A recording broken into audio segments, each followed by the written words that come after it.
అమరావతి అనేది in barren land.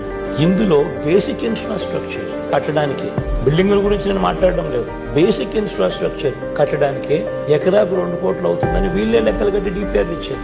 50,000 ఎకరాలు అంటే ఇంటూ 2 కోట్లు అంటే 1,00,000 కోట్ల రూపాయలు. ఈ 1,00,000 కోట్లు పెట్టేసరికి ఈ 15 ఏళ్ళు 20 ఏళ్ళు అవుతుంది.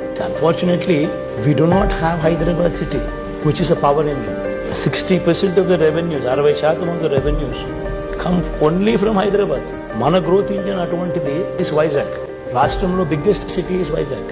దీంట్లో మనం భోగాపురం ఇంటర్నేషనల్ ఎయిర్పోర్ట్ ఏదైతే కడతా ఉన్నామో అది, ఉత్తరాంధ్రకు సంబంధించి శ్రీకాకుళంలో వచ్చే ఆ పోర్టు, ప్లస్ మనం విశాఖపట్నం మీద ఫోకస్ పెడుతూ మకాం మార్చి ముఖ్యమంత్రి అక్కడే ఉండడం మొదలుపెట్టి దాని మీద ఎప్పుడైతే అక్కడ ఫోకస్ వస్తుంది అప్పుడు 10 సంవత్సరాల తర్వాత మనకు తెలియకుండానే విశాఖపట్నంలో ఎంతో అభివృద్ధి జరిగి హైదరాబాద్కు, బెంగళూరుకు, చెన్నైకి కాంపిటీషన్లోకి వెళ్ళిపోతున్నారు.